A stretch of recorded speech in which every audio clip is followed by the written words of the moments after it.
네. 혼자 이렇게 들어갔을 때는 어때요? 그냥 내가 말하는 거. 네. 혼자 이렇게 들어갔을 때는 어때요? 그냥 내가 말하는 거, 질문하는 거에만 신경 쓰면 됩니다. 질문하는 거에만 신경 쓰면 됩니다.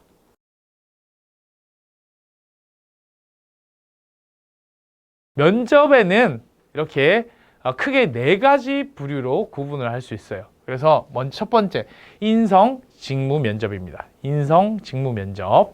두 번째는 PT 면접. PT 면접. 세 번째는 토론 면접. 토론 면접. 그다음에 AI 면접. 이렇게 나눌 수 있습니다.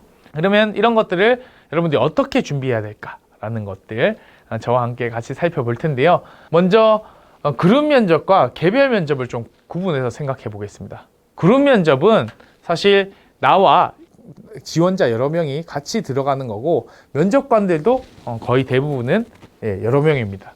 어떤 것들을 주의해야 될까요? 네. 혼자 이렇게 들어갔을 때는 어때요? 그냥 내가 말하는 거, 질문하는 거에만 신경 쓰면 됩니다.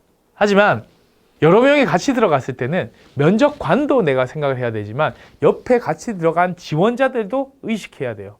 왜 그러냐? 회사에서 뽑는 인재 기준이 어떻겠습니까? 당연히 우리 회사에 들어와서 주변 사람들과 잘 어울릴 수 있는, 즉 다시 말하면 경청하고 공감할 수 있는 인재들을 원한다, 이거죠. 근데 여기서 자기 할 말만 하고 자기 할 말 끝나면 막 머리 끓고 막 딴 생각하고 이러고 있으면 어때요? 꼴 보기가 싫겠죠. 아무리 능력이 뛰어나더라도 면접장에서 이러한 태도를 보여준다면 절대 합격할 수가 없습니다. 여러분들이 겪을 수 있는 또 다른 문제가 뭡니까? 이거는 내가 말하려고 준비를 했는데 얘가 나보다 먼저 이야기했어. 이제 짜증이 납니다. 그리고 당황하죠. 어떻게 해야 될까? 내가 할 말을 얘가 먼저 해버렸네? 이렇게 되면 여러분들 또 불안하고 막 머리가 하얘져서 더 이상 생각이 안 날 수도 있습니다. 그렇기 때문에 면접 준비를 할 때 어떻게 준비하셔야 되느냐? 면접 스크립트를 딸딸딸딸 외운다. 아니면 키워드 중심으로 외운다. 정답은 키워드 중심으로 외운다죠. 부터 끝까지 완전히 시나리오처럼 외워버리면 외부에서 다른 자극이 왔을 때 거기에 적절하게 대응할 수가 없습니다. 적절히 대응할 수가 없게 되면 어떻게 됩니까? 결과적으로 제대로 된 답변을 할 수가 없고, 그 다음에 상대방에게 휘둘리게 되죠. 자기소개서 작성할 때 여러분들 아마 3가지에서 4가지의 스토리를 쓰셨을 겁니다. 그러면 그 3가지, 4가지 스토리들을 어떻게 풀어갈까? 이런 방법으로도 풀어보고 저런 방법으로도 풀어보고 이렇게 풀어보다 보면 어때요? 여러 가지 결론에 도달할 수 있습니다. 하지만 지금 하고 있는 것들 막 매몰돼 가지고 내가 면접 스크립트를 딸딸 외워요. 그러면 옆에서 나보다 먼저 이야기를 하면 제대로 된 대응을 할 수가 없습니다. 따라서 면접 준비는 키워드 중심으로 외워주셔야 되고, 중간중간에 키워드의 순서를 바꿔가면서 당황스러운 상황을 만들어가면서 내가 그 상황에서 어떻게 헤쳐나갈지 연습까지 이루어진다면 더 도움이 되겠죠. 그래서 키워드 중심으로 외우시는 거 필요하다, 이렇게 정리해 볼 수 있겠습니다. 그 다음에 두 번째, 개별 면접에서 여러분들 주의사항은 뭘까요? 혼자 들어갔기 때문에 주변을 신경 쓸 것은 없습니다. 하지만 3명에서 동시에 나를 쳐다보고 있기 때문에 굉장히 떨리죠. 압박감이 느껴집니다. 그래서 개별 면접에는 압박감을 어떻게 잘 극복하느냐, 그것이 관건이라고 할 수 있겠습니다. 그래서 한 가지 도움되는 조언은 파워 포즈라고 아세요? 내가 이겼다, 승리했다 라고 할 때 그 몸 자세 한번 취해봅니다. 으아! 으아! 이렇게 해보면 실제로 승리한 것과 같은 그 호르몬이 배출된다고요. 그래서 평소보다 훨씬 더 자신감 넘치는 모습을 보여줄 수 있다고 하는데, 좀 화장실에 가서 막 이러면서 혼자 소리도 내보고 이렇게 화이팅도 외쳐보고 이렇게 하면서 자신감 있는 호르몬을 충전해서 면접장에 들어가는 것도 하나의 방법이 될 수 있습니다. 그 다음에 두 번째, 시선 처리입니다. 3명에서 동시에 쳐다보니까 너무 이제 부담스러운 거죠. 이때 이런 부담을 피해갈 수 있는 방법들이 몇 가지 있어요. 뭐냐? 첫 번째는 비즈니스 아이존입니다. 비즈니스 아이존은 꼭 사람들의 눈만 아이 컨택을 해야지만 그들이 내가 쳐다본다고 인식하는 게 아니라는 겁니다. 결국은 눈과 눈 사이부터 해서 그 넥타이를 매는 이 지점까지 이렇게 삼각형을 그려보면 여기에 내 눈을 두고 있으면 어때요? 상대방은 나를 경청하고 있다고 생각합니다.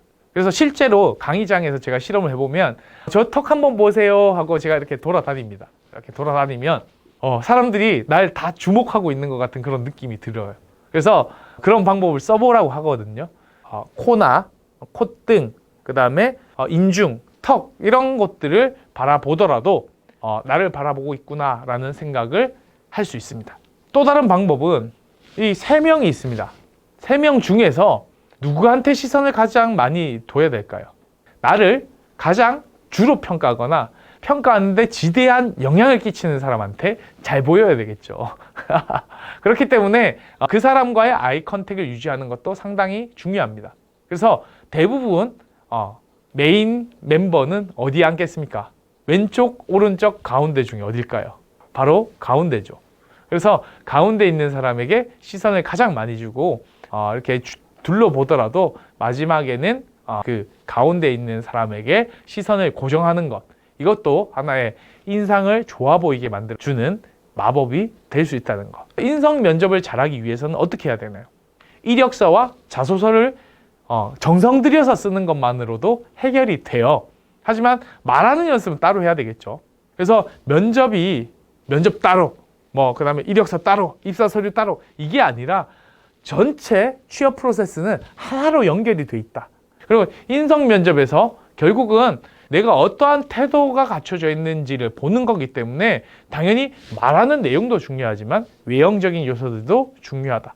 그래서 단정한 태도, 표정 이런 것들까지 잘 신경을 쓰셔야 됩니다. 그 다음에 직무 면접입니다. 직무 면접의 비율이 갈수록 늘어나고 있어요. 왜? 직무 중심 채용이 늘고 있기 때문이죠. 특히 직무의 이해는 기본이고요. 특히 이 직무 면접을 하면서 여러분들 가장 많이 묻는 것이 여러분들의 경험입니다. 어려운 상황들을 극복해 보신 경험이 있나요? 또 그 경험을 통해서 어떤 것을 얻었나요? 앞으로 그런 상황이 또 일어난다면 어떻게 하셨으면 좋겠나요? 꼬리에 묻는 질문들이 계속 이어집니다. 이걸 하는 이유가 뭘까요? 이것을 일론 머스크가 이야기했습니다. 정확하게 일론 머스크 본인이 직접 이야기한 겁니다. 이 사람이 뛰어난지 뛰어나지 않은지는 면접 질문만으로도 충분히 알 수 있다. 어떻게 알 수 있느냐? 본인의 경험에 대해서 이야기해 보라고 하고 그 경험에 대해서 더 디테일하게 질문한다면 그 사람이 실제로 적극적으로 그 프로젝트에 참여했는지 아니면 말만 참여했는지 참여했다고 주장하는지 충분히 구분할 수 있다고 합니다. 꼬리 질문을 계속하는 이유, 실제 여러분들이 얼마나 거기에서 많이 참여를 했고 그 다음에 그 결과에서 여러분들이 어떠한 모습들을 깨닫고 인사이트를 얻었는지에 대한 분석이 가능하다는 거죠.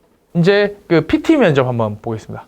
잠깐 정리해드리면 면접 준비할 시간을 줍니다. 그 시간에 내가 얼마나 창의적이냐, 뛰어나나 이거를 증명하는 것이 아닙니다. 뭐예요? 있는 내용을 얼마나 잘 정리하느냐가 최우선입니다. 주어진 시간이 15분, 20분밖에 되지 않아요.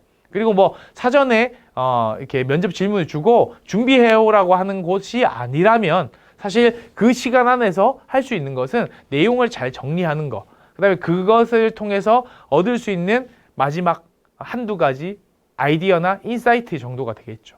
그래서 어떻게 말할 건지 순서를 잘 정리하는 것이 가장 중요합니다. 면접이라는 것은 더 들어가 보면 그냥 태도의 싸움입니다. 그래서 얼마나 자신 있고 당당한 태도인지, 결국은 이 내용이 잘 준비되어 있어야 당당한 태도를 유지하겠죠.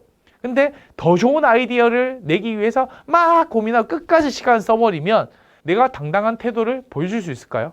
그리고 다 완성하지 못하고 제출했는데 여러분들 완성된 여러분들이 절제된 모습을 보여줄 수 있을까요? 절대 그렇지 않죠. 목소리, 말하는 속도, 어조, 태도 이런 것들 다 중요합니다. 그래서 결국은 어떻게 보여지느냐의 싸움이다 라는 거. 그래서 말하는 내용보다는 내가 어떤 자세로 어떻게 말할 수 있느냐, 이거는 사전에 연습이 되어 있어야 된다는 거. 그 다음에 토론 면접입니다. 토론 면접에서 가장 발생하기 쉬운 문제는 뭐냐? 제가 좀 설명을 드리면은 같은 이제 지원자들끼리 모여 있어요. 그러면 두 가지로 나눠집니다. 지원자들을 경쟁자로 인식하고 얘네들을 없애버려야 되겠다 식의 면접 태도입니다. 이렇게 가면 큰일 납니다. 왜? 회사가 원하는 인재는 뭐예요? 아무리 어렵고 복잡한 상황이 주어지더라도 톤 앤 매너를 유지하면서 주변 사람들과 함께 가려고 하는 사람들을 원합니다. 그렇겠죠. 회사는 혼자서 독보적으로 결과물을 내면 그것도 위험해요. 그 사람이 너무 잘해가지고 이제 회사를 나가서 자기 사업장을 차린대. 경쟁자가 되는 거죠. 그 사람들과 잘 어울릴 수 있다라는 인상을 주셔야 됩니다.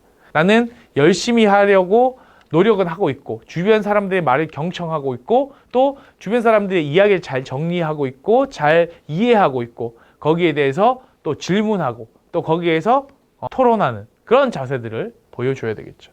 그래서 적극성, 성실성, 설득력, 논리력, 경청, 논제 이런 것들을 본대요. 적극성, 논리력, 설득력, 경청.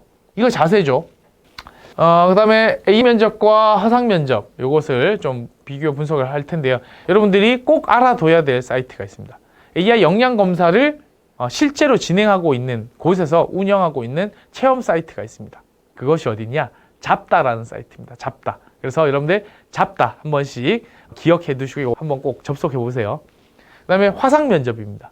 화상 면접은 줌이나 우리가 사용하고 있는 줌이나 팀즈 채팅 이런 것들을 활용해 가지고 면접을 보는 거죠. 그 AI 역량 검사 같은 경우는 뇌 과학을 기본으로 해서 표정, 음성, 언어, 생리적 신호, 전전두엽의 기능들 이런 것들을 통해서 여러분들의 특성들을 파악한다라고 보시면 되겠습니다.